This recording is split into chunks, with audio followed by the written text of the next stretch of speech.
present in the screen right now, triple E fourth year. In this session, we will be going over all the different fields that you can dabble in pertaining to the electronics domain.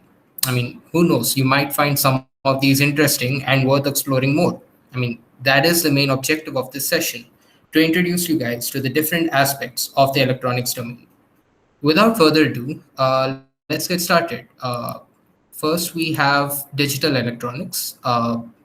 Guys, you can start speaking. Digital. So hey guys, welcome to Digital Electronics. Next slide, please. Yeah, so what digital electronics is, it's basically the manipulation of numbers and the varying quantities by means of numbers. So it is why we use digital electronics is because you can easily like represent the voltage levels in the form of numbers, that is basic ones and zeros.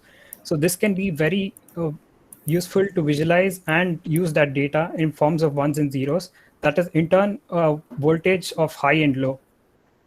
And these digital circuits are often built with small circuits which contain logic gates and often like combined into combinational circuits. And each logic gate represents a function of a Boolean logic. Next slide, please. Coming to the research areas and career opportunities in the field of digital electronics, the digital electronics forms a basic field for the most of the areas. Few of them each include like VLSI technology. VLSI technology is the process of creating an IC by combining the thousands of resistors into a single chip. Uh, the basic idea that which forms the Boolean logic, as previously explained by my partner, the VLSI is also the core part of the VLSI is the Boolean logic which will be implemented in creating an IC. The control systems, robotics, and autonomous systems also employ digital electronics in a way of embedded systems, sensors, which take in the real life data in and using digital electronics. It provides an we can use the real life data to manipulate and use for different purposes.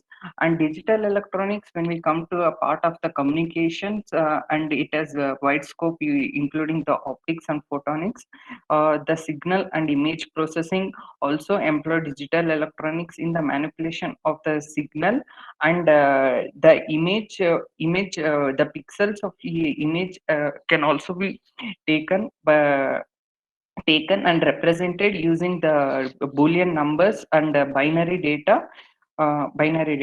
And the research field, including the neural networks on FPGA, microelectronics, embedded systems, all are also provide a great research in the field of digital electronics. Next slide. Hello. Okay. Uh, Digital electronics over the years has been seen a great advancement in the digital electronics. This includes the power of a chip, which has been doubled every 18 months from the past 40 years, and the prices of the servers and everything has fell about 30% per year between the 1996 and 2001. And the drive storage capacity has also been found to be doubled every 19 months, and the cost of the stored megabyte of the data has fallen about 50% per year. uh, uh, okay Now the Kaustuba will take off. Next slide, please. So yeah, some of you might have started with digital electronics from your courses and some might not have. So from where to start about? So to give you a basic idea, you see the first playlist, it's by NISO Academy. I guess some of you might have seen because it's pretty common.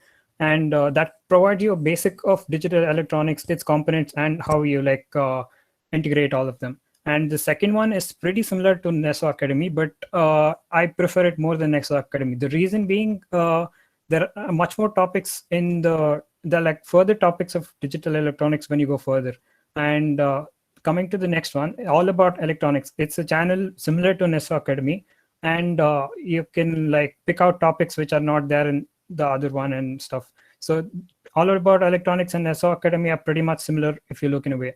And coming next to electronics for you, this is a great channel if you want like visualizations for people, like for some topics which you cannot visualize, or it's a great starting point for people who want to visualize stuff and like look into it. So that has great 3D modelings, visualizations and stuff based on electronics. And coming to the next one, Great Scott. Great Scott is a good channel for people who want to do some small projects, or like work and get some hands-on experience on electronics, digital electronics, beat anything. So that is a great channel in that way. And there are several Coursera and NPTEL courses if you want to refer further. And coming to the last point, Logisim. Logisim is basically a digital circuit simulator for those who haven't used it, and it provides you with gates, inputs, outputs, anything related to digital electronics, so you can build whatever circuit you want. So that's a great software for you to use. Thank you. Guys, if you have any questions, you can unmute yourself and ask right now, or for future presentations, you can just type it out in the chat anytime. Do you have any questions pertaining to this presentation?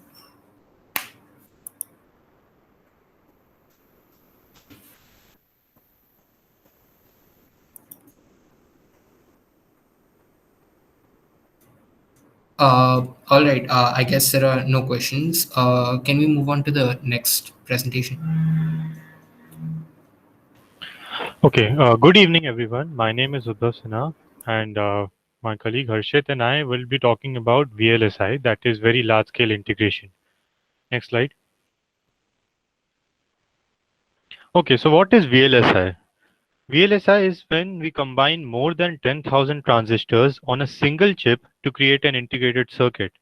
Reducing the size of the components allows us to have more memory and greater functionality. Before we had VLSI, ICs had very limited functions and different components were separated amongst each other. But now with VLSI, we can allow all these components to be integrated onto one single chip.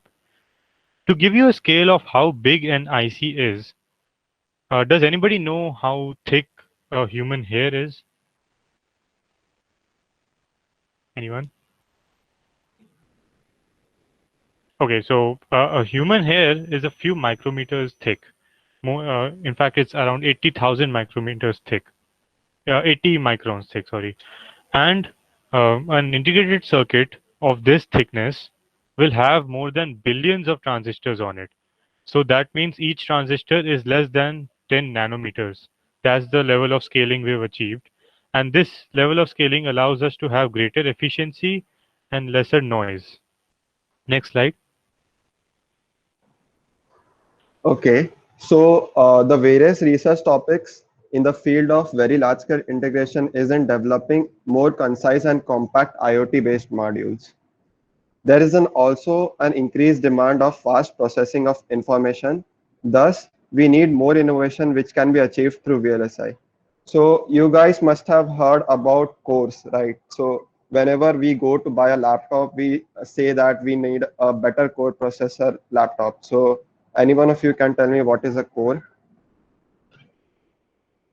For example, like octa-core processors, quad-core processors. Okay, so basically cores means there are multiple processing units in which the programs are being executed. So a basic difference between a quad-core processor and an octa-core processor is that there are more number of cores, actually 8 cores in quad-core, octa-core processor, which leads to better processing speed. Other research topics in computing is in GPU, quantum computers, etc. So basically, GPU is nothing but the graphic card. If you talk it in terms of layman language, it also has an application in AI, machine learning. So there is more innovations in hardware to execute various algorithms faster. So the next research area, and which is a very hot research area as of now, is advancement in system of chips. So to give you an example, the latest M1 chips in the Macs, Apple Macs, you must have been knowing, is an SoC. So if you see a motherboard of an Intel-based computer, you will observe that RAM is placed differently, graphic card is placed differently, processors are placed differently. While in an M1 chip, all these things are placed onto a single chip, which leads to less routing. Less routing means less wiring. And if there is less routing, then there is less delay, which means there is faster and better in terms of power consumption also and speed also. Next slide, please. There is also a development in stacking multiple wafers, basically building a 3D IC. There is a lot of research going on in how to improvise integrated circuits while we are making it. There is vast innovation going on in field of reducing the size of transistor. So as my colleague Udbhav said, that these transistors are nanometer size. So there are many chips coming in which transistors are less than equal to 5 nanometer size. So the previous technology that we used to use is of a CMOS transistor type. So most of you must not be knowing what is a CMOS. So basically it's a metal oxide semiconductor. In the various processors that you must be using currently is also a CMOS based device, which is around 10 to 7 nanometer technology. But in the latest processors, they are using a technology of FinFET. It's different from CMOS for the reason that it is a 5 nanometer technology and it has a better switching speed, and it has also a higher current density. So this leads to a better processing, less area of chip, and less power consumption too. There is also a lot of research going on in making chips more energy efficient. So better the energy efficiency of the chip is, the battery life of a portable device that we use nowadays will be better. So there is a lot of advancements going on these topics of VLSI. Next slide, please. And now we talk about the various fields of work and the career choices that one might have once they enter the field of VLSI. So there are various types of works that one can do. The first one is a layout engineer, and as the name suggests, a layout engineer researches, plans, and oversees the circuit layout and production. They use a knowledge of electronic and mechanical systems to convert schematics, that are diagrams, into full custom layouts of the various types of designs. They also ensure layout quality and performance optimization. The next one is a physical design engineer. They are in charge of developing the functionality of SoC, that is system on chip, and ASIC, application specific integrated circuit. I'll be talking about both of these. Both these modules according to input and output standards. The individual creates SoC module functions using software and design tools in accordance with requirements. So what are SoC and ASIC? SoC, as Harshit has already mentioned, is when various components of the computer, such as RAM, the processor, the CPU, are all combined onto one single chip, and hence it's called a system on a chip.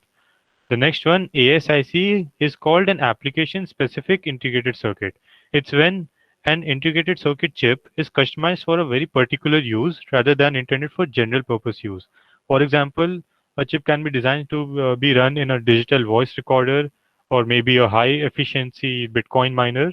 So both of these are very specific choices and very specific uses for the chip.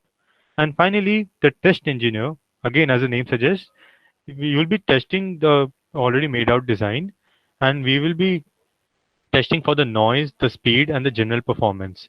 The duty will be to ensure that every design meets the required specification and standard. Next slide. Finally, we will talk about how to get started with VLSI. So, digital electronics forms the base of VLSI as it does for many other fields. And so, starting with the concepts of digital electronics is the very first step to this. The second one is introductory level courses on MOSFETs. MOSFETs are a type of transistors, some of you might know, and they are used while making switches, and these switches are the basic component of the VLSI and the circuit. The third one, CMOS, is something Harshit has already talked about, and learning the concept of CMOS will be building upon those of that you learned about learning MOSFETs. And finally, static time analysis. This concept is a method in which the circuit is analyzed for its worst possible time delay due to the delay in each logic element of the circuit. So basically, the various elements of the circuit have a certain delay, and it has to be analyzed. So that is called static time analysis. And finally, you can check out this YouTube lecture series that by Engineering Funda, which covers a lot of these concepts. Next slide. So that's it from our side. If you have any doubts, you can put them up in the chat or unmute yourself. And we are always available to be contacted through email and WhatsApp. Thank you.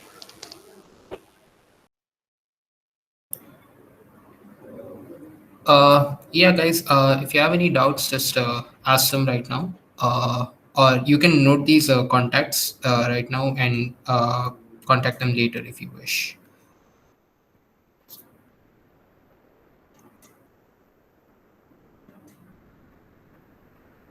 All right, I guess we don't have any questions. Moving on, Himanshu.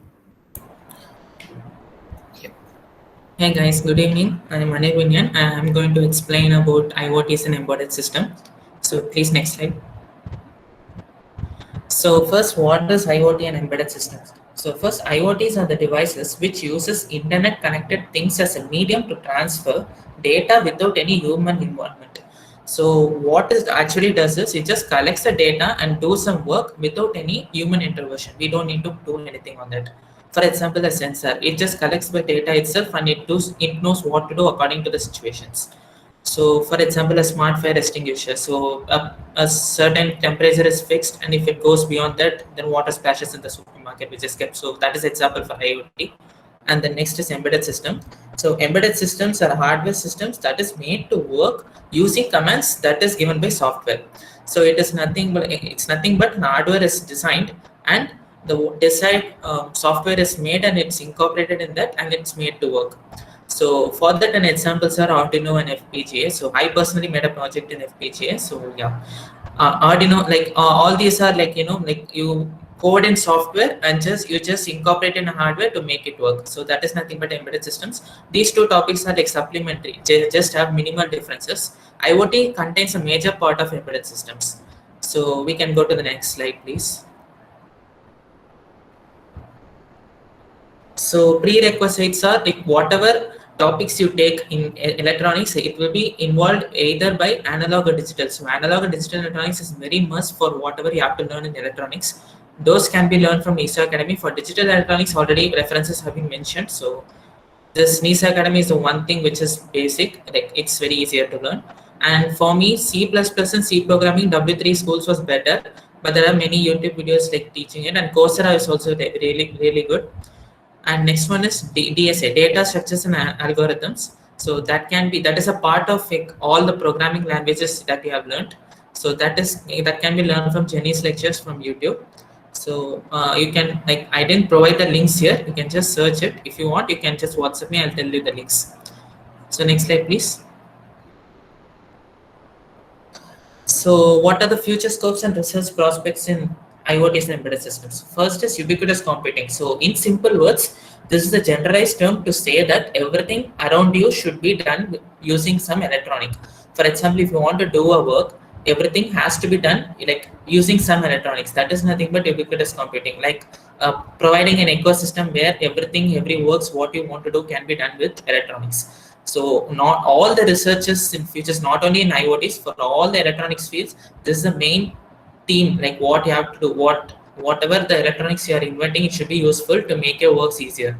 So this is a generalized term to describe everything. Next is smart agriculture and healthcare systems. So before and all, this agricultures were made using and farmers experience. They just do whatever they are doing, and if it succeeds, they just continue. But now we can use several IoT devices to collect some data like humidity, soil moisture, etc. And you can use resources less according to the situation, and you can like produce large yields. So in this field, IoT like comes into the picture. Like soil probes are very used for like calculating humidity, and it tells what you have to yield so that you get most of the products. In the same way, when it comes to healthcare, various sensors have been invented to monitor human body like ECG and etc. So still the researches have been done in this part to develop. Next is intelligent transport system. That is like, already like Tesla kind of companies are making driverless cars. So like parking without a driver, then all these things comes under intelligent transport systems. So this is also a rapid increasing development field. So next is personal assistance. As we all are in home, this is the most required field for IoTs and embedded systems. Personal assistance is nothing but like your TV remote, AC remote, whatever you use in home, everything has to be done with sensors or electronics or whatever. So that is nothing but personal assistance. And context-aware devices is nothing but when a device takes action by itself after collecting some data. For example, I have already said that smart fire extinguishers, it takes action by itself after the certain temperature is crossed. So that is nothing but context-aware devices. So the why it stands out of like rest of the topics is in context-aware devices, we don't need to do any human work like to use it. Like we don't need to do anything to use it. So that is one important thing about constant context-aware devices. And there are some like which is big data and cloud computing stuff in future scopes and research prospects, but with that were explained in VLSI itself. So I'm not going to tell anything about it. So can you go to the next slide, please? And next is career opportunities. So whatever you are learning in electronics, which involves both hardware and software, is divided into 3 sections. First is hardware designing, second is software incorporation, and third is testing.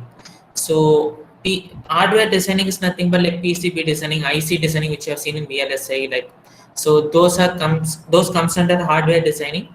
And then next is embedded software engineer, like whatever the softwares you have to incorporate in a hardware, so that can be done using the software engineer. So for hardware, you need to learn all this Verilog and some HTML hardware description languages and etc. And for software, C and C++ in IoTs, I mean. Next is testing. Trainer and tester both are same. Like there's no much difference between that. Embedded system trainer is nothing but they just test the hardware system after their design. Software test engineers are same, like compilation, all those things, checking the code and all those things comes under that. And the next one is data architect. Data architect, what it does exactly is that this comes under IoTs, like collecting the data. Like for data, you need to collect it from IoT and you have to save it somewhere using DBMS or something. DBMS is nothing but database management system. So that is what has to be done in data architect. You don't need to learn any like scientific knowledge, like science. You don't need to have any science knowledge for data architect. Just DBMS you need to know. So these are the career opportunities in IoTs and embedded systems. And next slide, please. And the references are, I have already said that for prerequisites for IoTs from NPTEL and Introduction to Programming with IoT Boards, that's from Coursera. In Coursera, paid courses are really good. Free courses are not that good. So if you go with Coursera, just go with paid course. But if you feel it's not required for you for now, you can go with NPTEL lectures. It's really good. And Tinkercad Tinkercad is nothing but it's like Logism for digital electronics. What I have said, that is nothing but Arduino simulator. So for that you have to learn about Arduino. It's very interesting. I have not said anything about Arduino, but it's very interesting, and you can use Tinkercad for simulation. And next one is Arduino tutorials by TalkTech Boy, which is in YouTube. That is a free course, you can learn it. And these are the references for IoTs and embedded systems. If you have any queries, you can ask here or you can contact me. My number is there. My email is also there. You can contact me anytime. Yeah, that's it. Thank you. Hey guys, do you have any questions?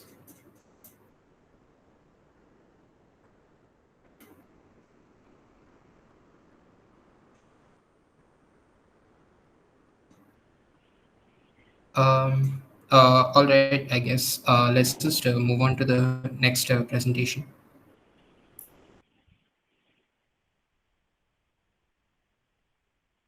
Hello guys, I'm Aditya and my friend Sushant. We both will give you an intro to Compaq. Can we move to the next slide, please? Okay.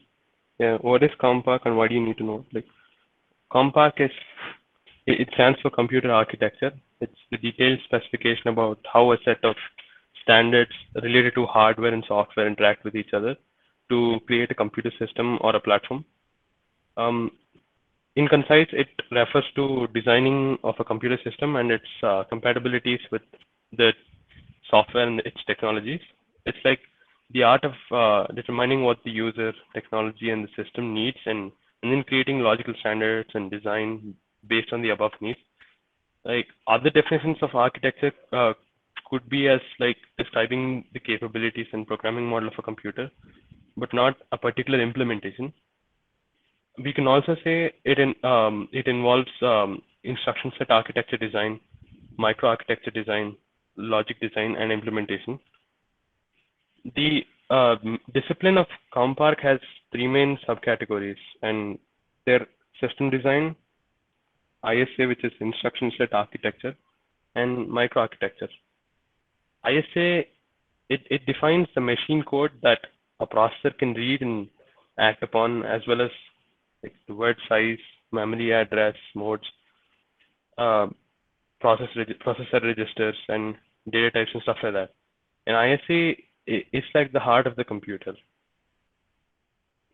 It's like the basic vocab that allows hardware and software to communicate, and it acts like a bridge between both of them. Whereas microarchitecture, it's also known as computer organization. This describes how a particular processor will implement the ISA. For example, the size of a computer CPU, for instance, it's an issue that has generally nothing to do with ISA, and that's where microarchitecture pitches in. System design is the third part of Compark, and it includes all other hardware components within the computing system, such as data processing units other than CPU, like direct memory access and stuff like that. It also involves multiprocessing and virtualization. Next slide, please.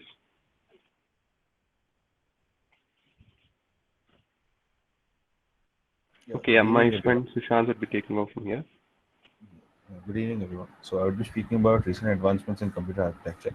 So one of the primary advancements have been heterogeneous computing. So for example, if you wanted to perform certain image processing tasks, then you could possibly pull out the graphic related work and put it and queue it up on GPUs rather than performing all the operations using CPUs. So this is a very standard technique that's being currently practiced, wherein you queue certain tasks onto GPUs and not only on CPUs. So this is this is currently being researched to obtain better performances. And another concept is small processors being embedded into memory controllers. So the biggest issue when memory controllers pass data to processors is consumption of power and latency. So by embedding small processors right into memory controllers, this saves latency as well as energy. So by doing this, you do speed up the performance of your processor chips. And then the other concept is known as sea of accelerators being put into processors.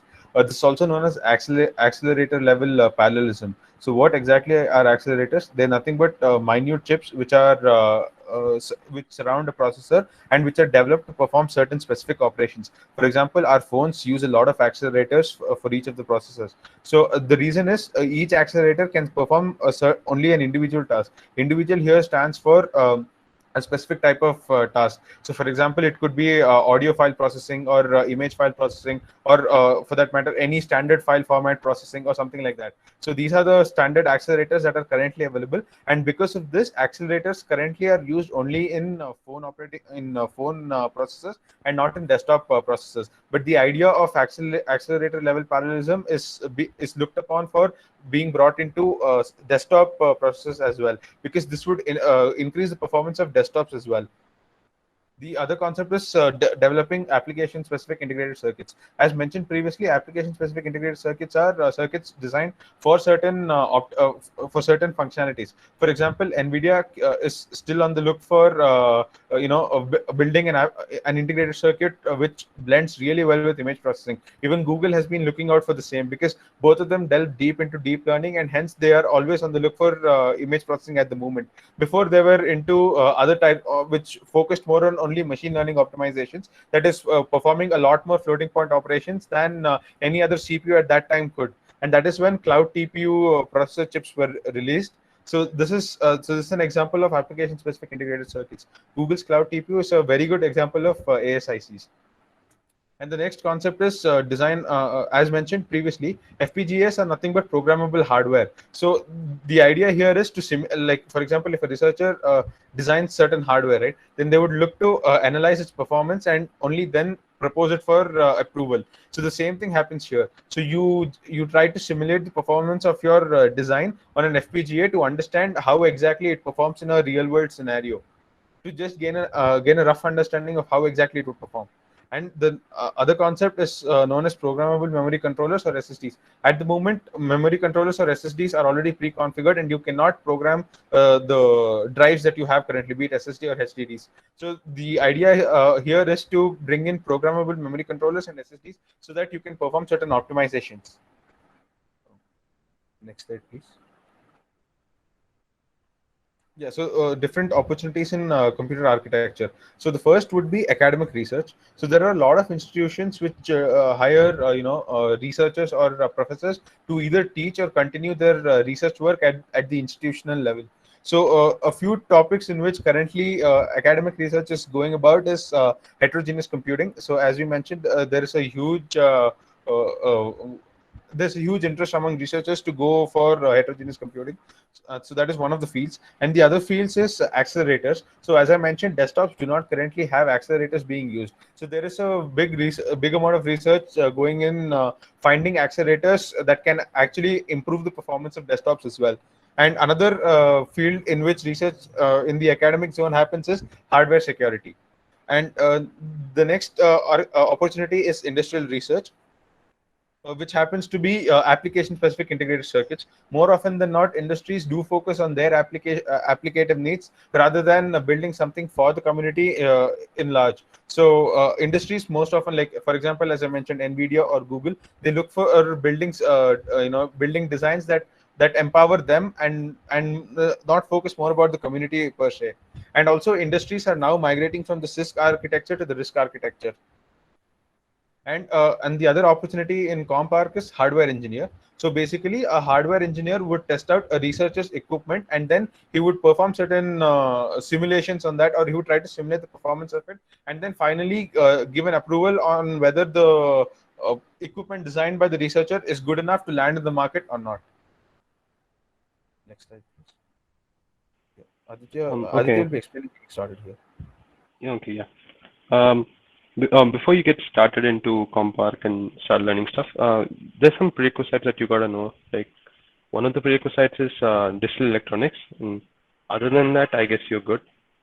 You can straight up dive into one of these courses. CS61C is one of the famous courses at UC Berkeley, which teaches CompArc really well. They go from basic to the best level they can, and this course is for you if you want to learn on your own, and if you're like self-paced and stuff like that. The other course with deadlines and stuff is the NPTEL course. Of course, you can sign up for it in July, and you'll have some exam in September and stuff like that. So to complement both of these courses, the book by Patterson and Hennessy would be really good. Yep, I think that sums it up.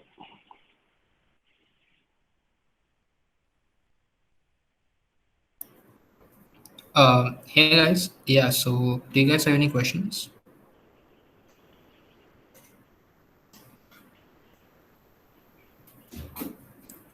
All right, later if you have any, you can just note these emails right now. We'll be moving on to the next slide. Hello everyone, I'm Harshil and with me is Purvi and we'll be talking about machine learning. Next slide please. Yeah, so what is machine learning exactly? Machine learning is a modern software development technique which we use to help the computer solve problems using some real world examples and real world data. Now, how good it will be that if you don't code anything but your machine is able to learn stuff by analyzing its surroundings and get to know all the things. That is called machine learning. It has some subdomains such as supervised learning, unsupervised learning, and reinforcement learning. Now, supervised learning is something which wherein every training sample from the dataset has a corresponding label or an output value associated with it. And as a result, the algorithm learns to predict these outcomes. Whereas for an unsupervised learning, there are no such labels or output values for the training data. The machine learning algorithm tries to learn from the underlying patterns and distributions that govern the data itself. Whereas reinforcement learning is a different set of algorithms.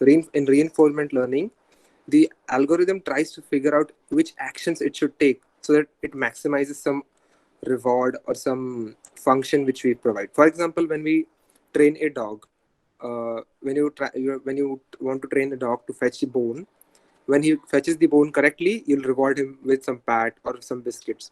But when he fetches the bone wrongly, then you might reprimand him by just a little higher voice. So that is how the dogs learn to try to fetch the bone. In somewhat similar fashion is the reinforcement learning. Now, where do we use machine learning? Our voice assistants, all the Netflix and Spotify recommendations we get, the spam detection which we have in our mobile phones and emails. All these are the upcoming fields in machine learning. Next slide, please. So future prospects, first let's see research. So here you have biomedical imaging, which is absolutely necessary for diagnosis, like maybe brain image analysis and things like that. Then coming to autonomous vehicles for object detection and navigation. Similarly, you have robot perception and navigation, then navigating drones, and going to industrial opportunities. A software engineer. I think you guys would have an idea what a software engineer does. Like you'll be writing programs that details on how to perform a specific task. A software developer is basically, you develop the underlying infra that enables the computer network to function. So it's like you're the creative minds behind the computer programmers.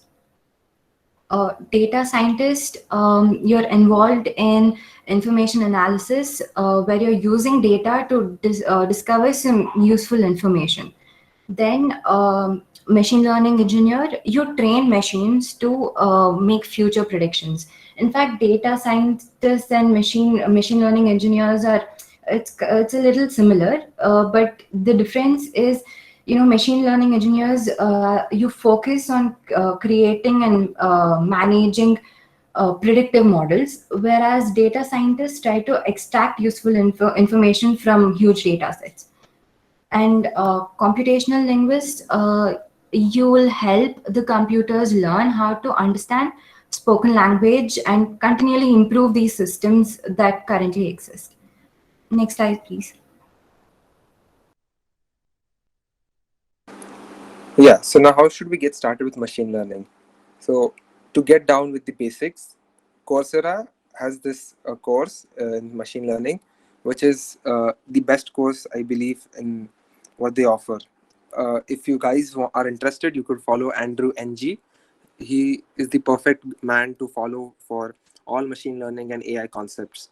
In fact, even Coursera, even edX has few good courses, but I'll recommend for beginners, you should go for Coursera, the machine learning, which I've provided here on this slide.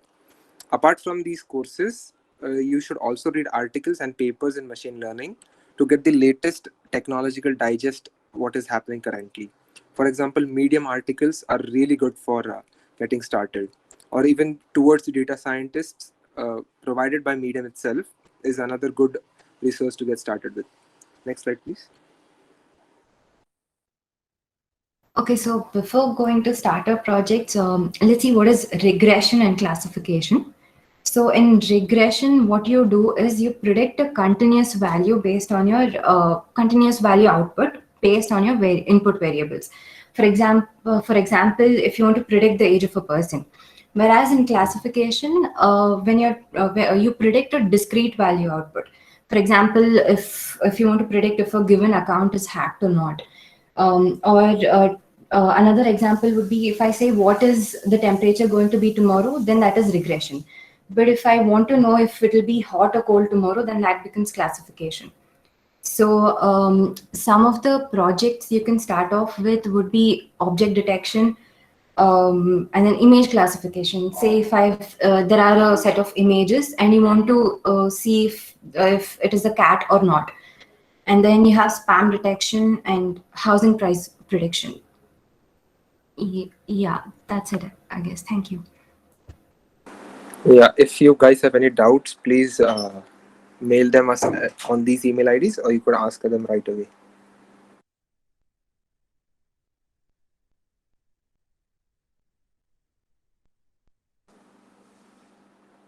Okay, so there are no doubts. We'll move on to the next presentation.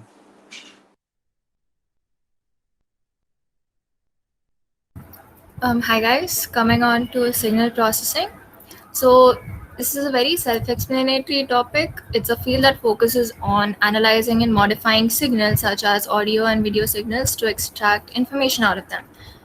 So it's very common to see applications of signal processing around you, such as say speech to text processing or text to speech processing. There are voice assistants. There's applications like Shazam. So, and as you can see, voice assistants were also mentioned in ML. So signal processing and ML are very interrelated topics. They work hand in hand in a lot of applications and in a lot of projects. So yeah, next slide. Important topics. Coming on to the important topics and courses for this, signals and systems was a first year course, and I hope most of you have completed this course. So this is like the very basic for signal processing. If you like this course, then you could actually think about pursuing this topic. There's digital communication, there's linear algebra and probability, which is again maths, but it's really important for signal processing, as well as machine learning. And there are electives offered for you in your next year, such as speech and audio processing and image and video processing. And there's also fundamentals of machine learning. Now, signal processing is very closely integrated with ML. So most of the topics that you've covered over there or you're gonna learn under ML are also gonna be very important for signal processing. Moving on.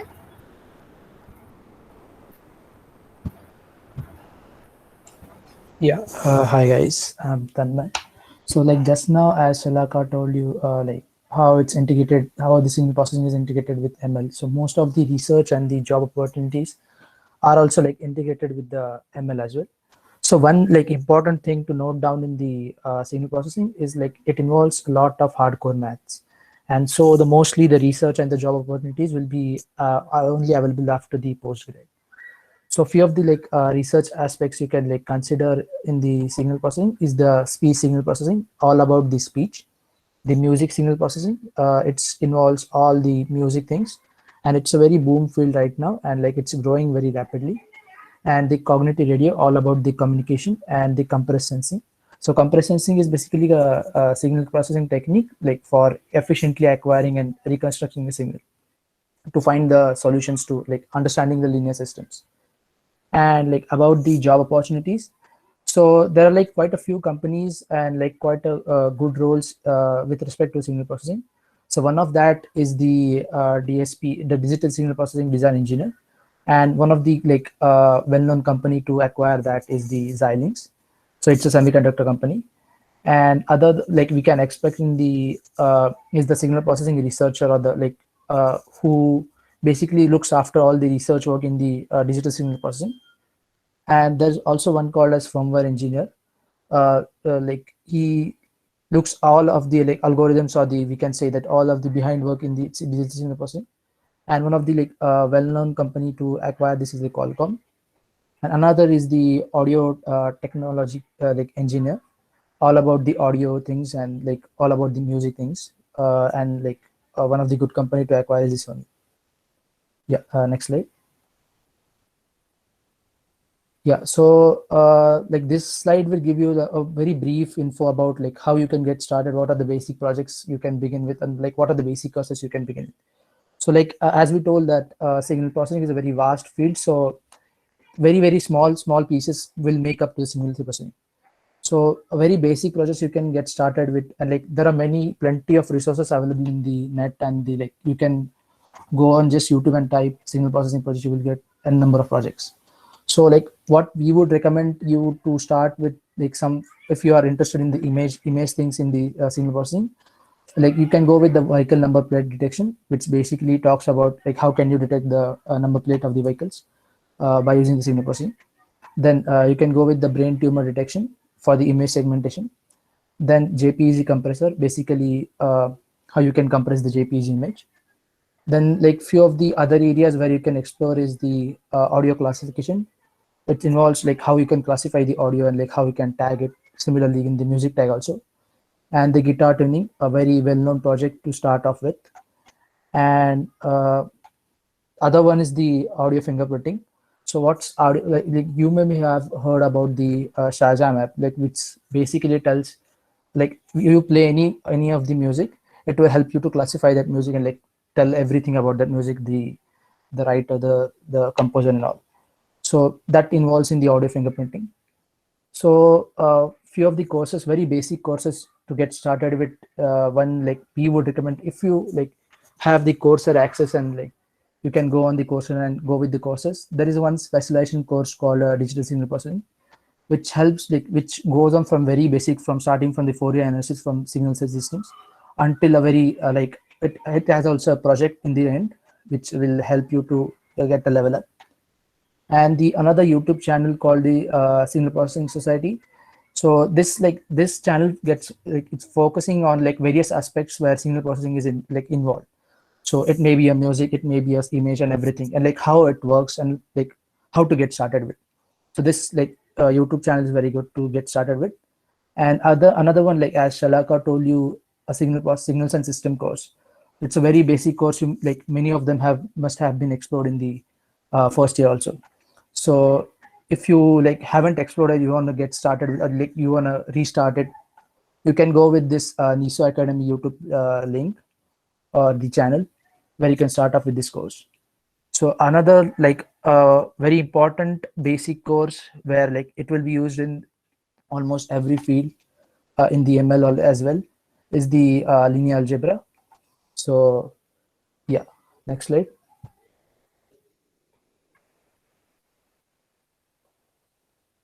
Yeah, that's it guys. Thank you very much, and like feel free to contact us, or like you can post your doubts now. Guys, just a follow-up. Even if you don't have Coursera access, Coursera will allow you to audit most of its courses. As in, you can take them up for free. You won't have access to the exam material and all, but the video material and all you can access completely for free. So if you don't have Coursera access, you can still check out these links and gain knowledge from them. Yeah, that's it. Yeah. You guys have any doubts, you can ask right now.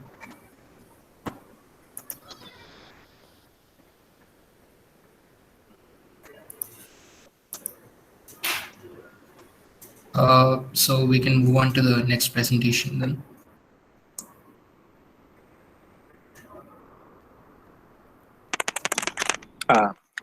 Hey everyone, I am Sujan. Myself and Romit will be talking about electric vehicles. Next slide. Okay, so let's begin with what are electric vehicles. So we are familiar with electric vehicles.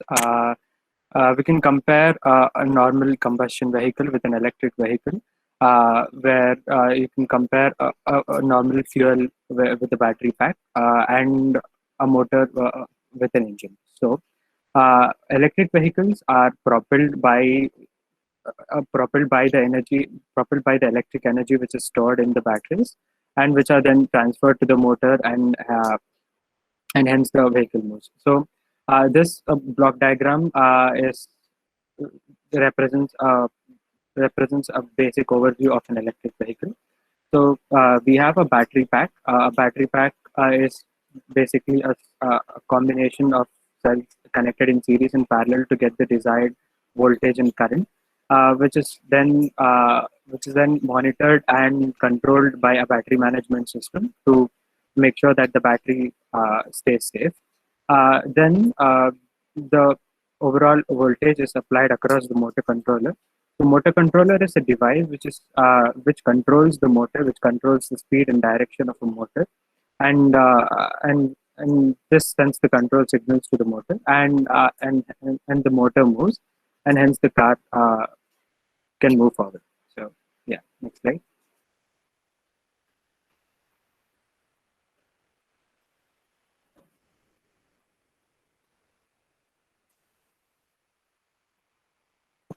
Next slide. Yeah. As I've told before, regarding the basic components, so we'll be discussing only about the electrical and electronics aspects of an electric vehicle. So the first thing is battery and BMS. So this involves building the battery packs and building the casing and other things related to a battery pack and a battery management system. So as I've told before, battery management system is responsible for monitoring and uh, monitoring and protecting the battery pack from events like overcurrent or over discharge, etc. And the second one is low voltage control systems. So since a car has many sensors, and we need to control many things. So low voltage control system deals with voltages which are less than 12 volts, and deals with integration of various sensors and the overall software architecture of a vehicle. You can also call the low voltage control system as a brain of an electric vehicle, since it controls the whole electric vehicle. So third is the electric powertrain. It deals with the electric motors and motor controllers. We generally use induction motors, etc., for electric motors, and we either develop a motor controller or there is a motor controller which is used to control the electric motors. Yeah. Next slide. Yeah. How to get started? So for battery technology and low voltage systems, it's the same basics. We can start with the basics of analog electronics. As it's mentioned before, there are various YouTube channels and NPTEL courses for the same. Then you can go on and learn power electronics, since it plays a major role in an electric vehicle. Since we deal with high voltages, the voltages needs to be stepped down and converted into various forms for it to be used. And also you can and for the low voltage part, we have to since it deals with control and interface of sensors, we need to learn about embedded systems. So for all these three things, there are many courses on internet. We can start off with the basics to understand how an electric vehicle functions. There are plenty of courses or videos in YouTube to understand how an electric vehicle works, and then you can go on and start learning specific concepts based on your interest. If it's battery and low voltage systems, you can go on with analog electronics, power, and embedded systems. And there are specific courses in Coursera and Decibels Lab. Decibels Lab is a very good place. It provides curated course which are made for electric vehicles. You can they are paid courses, but those are very good courses if you want to get started with electric vehicles. So for electric powertrain, it's the same. We have this deals with Romit can continue with electric part. Yeah. Hey guys, this is Romit. So coming to electric powertrain, if you want to start, first of all, the basics for everything are really very important. You need to know. You need to learn about, first of all, what different kinds of motors are there, and what about motor controllers as well, like how they perform and how's the working done. And there are very different kinds of motors available, and their integration with the batteries. And a little bit of a mechanical side of this area is how do you integrate it with the vehicle itself. So that comes under electric powertrain, like how the transmission works and how the shifting of the gears and stuff works, how the delivery of the torque is going on.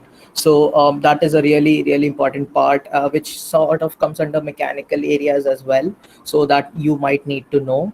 There are plenty of resources outside for, of course, these areas, since these are the new developing areas and the very new upcoming areas where students are really interested to work on. And since it's integrated with two branches, it gathers a lot of interest and demand for such kind of skill set availability, you can say. So Decibels Lab is a really good platform. I think it has some integrated courses with FSAE as well, which you can check out.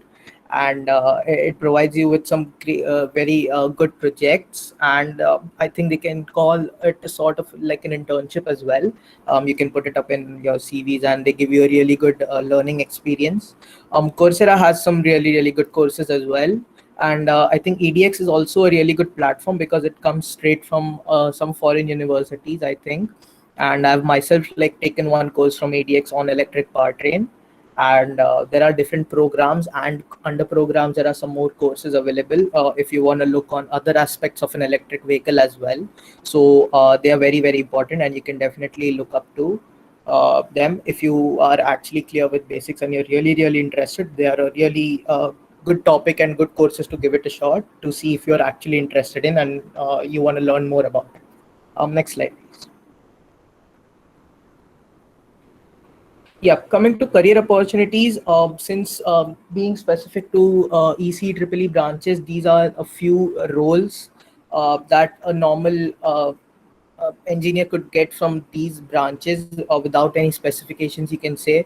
Like coming to power electronics engineer, they are basically responsible for designing the electrical circuits that allows the gas engine to, to charge the battery. If you are in a hybrid vehicle, or in other forms, it is like electricity from the battery to the electric motor in just case of an electric vehicle. So they basically design and develop, they conduct tests on these electronic components and systems of these vehicles. Coming to BMS, you can say the main function, it's pretty self-explanatory. It's to ensure that the battery is protected and the operation is carried on with all the safeties, and any sort of discomfort is like is not involved. Yeah, so it's basically lithium ion batteries that possess high charge density and power for most of the electric cars. That is what is being carried on right now. There's also a second side to it, which you can say the research and development side, where people are still conducting research on all these areas on how things work. Control and systems engineer is basically as I think Sujan mentioned before, the brain of the computer. It's basically handling all the electronic functions that are integrated with the system basically, and how it should be tuned and how it should be worked. That has been carried on from IC engines to electric vehicles as well. So it's pretty much the same.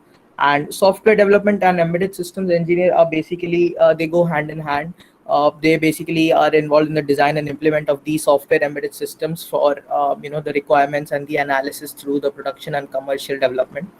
So that's there. Now coming to research opportunities and higher studies, this field right now at this point of time, you don't have a lot of master degrees options in foreign colleges and abroad colleges, like if you go and research. But since these field is like booming in a very huge number, you can say, the amount of courses and opportunities are to definitely increase by many fold in the coming years, and that is for sure. Because if you might have not seen, let me tell you, like every single company, the big names in the market right now in the automotive world, every single company is working on their own form of electric vehicles, because it is the demand right now, and it is basically going to be the next future market in the next 5 to 10 years. And even not the automotive companies like Google, Apple, and all sorts of other companies which are not even close to automotive industries are looking to build their own car. There are self-driving cars out there which could be really proving some points later in like future for all that stuff. So you can definitely go look up on that. And as far as areas are concerned where to look for universities for future studies and research areas, Germany, as we all know, is like the hub of automotive industries, and electric and hybrid vehicles are basically the influencing industries, and these countries offer really good courses which you can look up to in the future for your masters. Germany, Italy, Netherlands, these are all some good countries to go for course master degrees for. And apart from that, North America, Japan, and South Korea also offer some really, really good courses. You can definitely go and do some research based on that.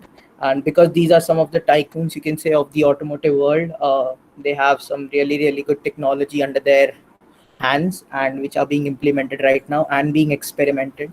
Yeah, that's about it. And if you guys have any doubts, please feel free to contact, and you can go ahead and ask right now if you have any. Thanks a lot.